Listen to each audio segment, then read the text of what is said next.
इस वक्त देश में एक नया शगुफा छोड़ा गया है जिसका नाम है धर्मांतरण। देश में इस वक्त सिर्फ दो ही मुद्दे नजर आ रहे हैं, एक धर्मांतरण तो दूसरा कश्मीर में आतंकी हमला।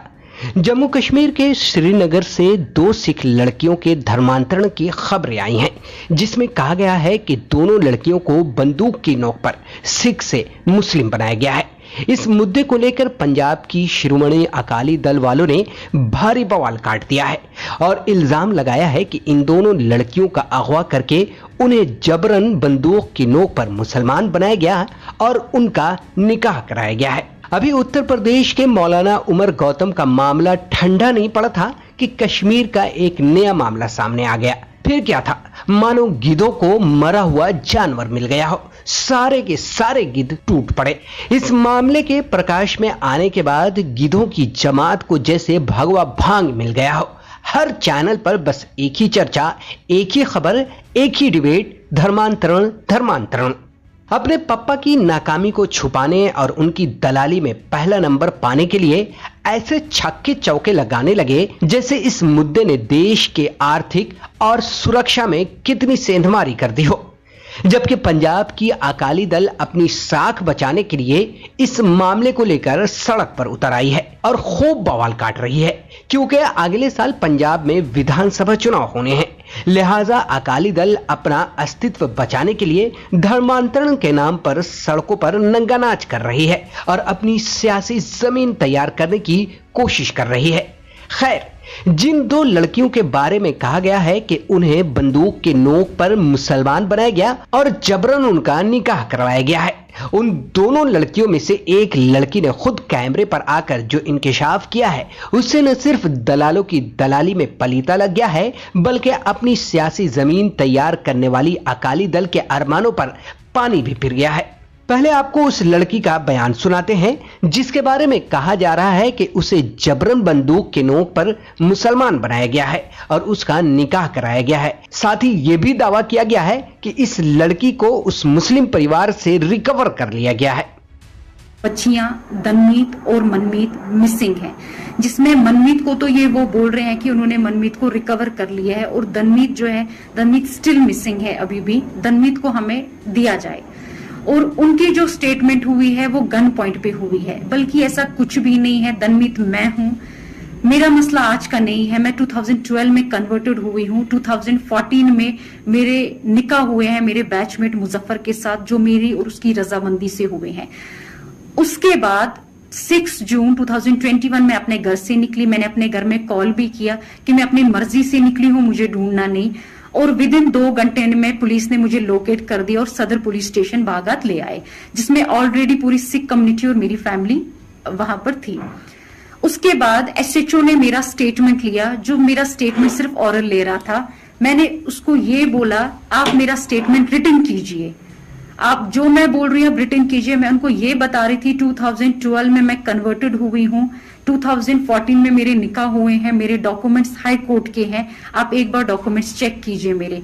और इतना सब कुछ सुन के भी लड़के को लॉकअप में डाला गया था, उसके ऊपर एक्ट्स और चार्जेस लगा दिए गए थे। मैं उनको बार बार बोल रही थी कि मेरा 2012 में कन्वर्टेड हूं मैं 29 ईयर ओल्ड गर्ल हूं। मैं एक छोटी बच्ची आपने पकड़ के नहीं लाई कि आप मुझे मेरी फैमिली की ओर हैंड ओवर कर रहे हो। वो उन्होंने मेरी फैमिली को बिना कोई मेरी स्टेटमेंट रिटन किए हुए मेरी फैमिली को मुझे दे दिया। मैं बार बार उनसे ये कह रही थी कि प्लीज आप मेरे डॉक्यूमेंट्स देखिए। उन्होंने मेरे डॉक्यूमेंट्स चेक भी किए, स्टिल उन्होंने मेरी फैमिली को मुझे हैंड ओवर कर दिया। और उसके बाद ही नेक्स्ट डे 7th को मेरी फैमिली मुझे यहां से जम्मू ले गई। और जम्मू जाते ही क्या हुआ, जम्मू जाते ही वो लोग मुझे पंजाब ले गए। पंजाब में मेरे को अलग अलग फेडरेशंस मिलने आ रहे थे, वो मेरे को ब्रेन वॉश कर रहे थे। वो वहां पर मेरे को ये समझा रहे थे कि आप जो स्टेटमेंट है वो अगेंस्ट देना, लड़के के फेवर में नहीं। अभी जो बयान आपने सुना, दरअसल इस लड़की का नाम दनवीत है।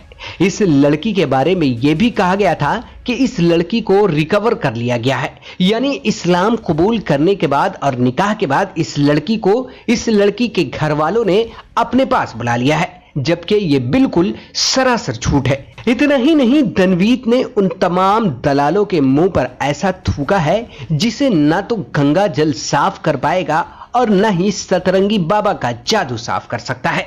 दरअसल मसला यहाँ धर्मांतरण का नहीं है, मसला यहाँ अपने पप्पा की दलाली में नंबर 1 से पास होने का है, मसला अपने पप्पा की नाकामियों को छुपाने का है, मसला अपने पप्पा की साख में लगी पलीता को बुझाने का है।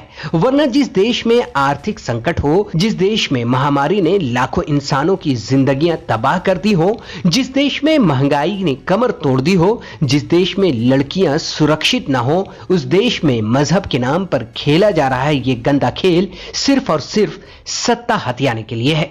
जबकि दनवीत नामी इस लड़की का साफ तौर पर कहना है कि उसके साथ पढ़ने वाले मुजफ्फर नामी लड़के से उसने 2014 में ही निकाह कर लिया था। वैसे तो इस देश में ऐसे सैकड़ों केसेस आते रहते हैं जिसमें कहीं मुस्लिम लड़की हिंदू लड़के से शादी कर लेती है तो कहीं हिंदू लड़की मुस्लिम से शादी कर लेती है, लेकिन इतना बड़ा मुद्दा नहीं बनता है। वहीं उत्तर प्रदेश का हाल भी देख लीजिए, यहाँ भी भगवा के राजकुमार की नाकामी खुलकर जनता के सामने आ गई है। इसलिए मौलाना उमर गौतम का सहारा लेकर अपनी डूबती नैया को पार लगाने की कोशिश की जा रही है। यहाँ पर राहुल कपूर नामी एक शख्स का बयान सुनाते हैं जिन्होंने मौलाना उमर गौतम से मुलाकात की है। आप खुद सुनिए कि राहुल कपूर ने मौलाना उमर गौतम के बारे में क्या कहा है। मोहम्मद उमर गौतम साहब की अरेस्ट हो गई है, तो क्योंकि मैं उनसे खुद भी मिला हूँ एक हिंदू के तौर पे, मैं आप लोग को अपना एक्सपीरियंस शेयर करना चाहता हूँ कि मैं जब भी उनसे मिला मुझे कभी नहीं लगा कि वो ऐसे रिलीजियस कन्वर्जन कराना चाहते हैं बाय फोर्स या फिर किसी को लालच देके, बल्कि वो धार्मिक सद्भावना की भी हमारी बात होती थी। वो इस्लाम में बहुत बिलीव करते हैं, पर ऐसा नहीं है बिल्कुल कि वो रिलीजियस कन्वर्जन कराना चाहते हैं या कुछ इस तरीके की चीज़ें कभी भी मुझे नहीं लगी। बल्कि उन्हें पता था कि मैं शिव भक्त हूँ, इन सब चीज़ों पे भी हमारी बातें होती थी। और सोशल वर्क बहुत करते हैं, वो समाज कार्य बहुत करते हैं, लोगों की मदद करते हैं। तो इस तरीके के लोगों से, जिनसे गरीबों को, ज़रूरतमंदों को हेल्प मिले, इस तरीके के लोगों को तो और बढ़ावा देना चाहिए। तो इसलिए जिस तरीके से अरेस्ट है बहुत आर्बिट्री सी लगती है, और मैं यही चाहूँगा कि इसमें जस्टिस हो, न्याय हो, और जो भी सच है सामने आए, और जो मोहम्मद उमर गौतम जी हैं उनको जल्दी से जल्दी रिहा करा जाए। आपने दोनों बयान सुने, दनवीत कौर और राहुल कपूर के। दोनों ही बयान उन दलालों के मुंह पर मारा गया वो तमाचा है जिसकी गूंज इनकी आने वाली संतान तक को सुनाई देगी। दरअसल अगले साल 5 राज्यों में विधानसभा चुनाव होने हैं। नारंगी संतरों का रंग फीका पड़ चुका है, इसलिए अब देश में आतंकवादी हमले भी होंगे और धर्मांतरण के केसेस भी सामने आएंगे। इस वीडियो में इतना ही। अगर आपको हमारी ये वीडियो पसंद आई हो तो इसे लाइक, शेयर और सब्सक्राइब करें। साथ ही बेल आइकॉन को दबाना बिल्कुल ना भूलें ताकि हमारी हर वीडियो की अपडेट आप तक पहुंचती रहे। तब तक के लिए दीजिए इजाजत। नमस्कार।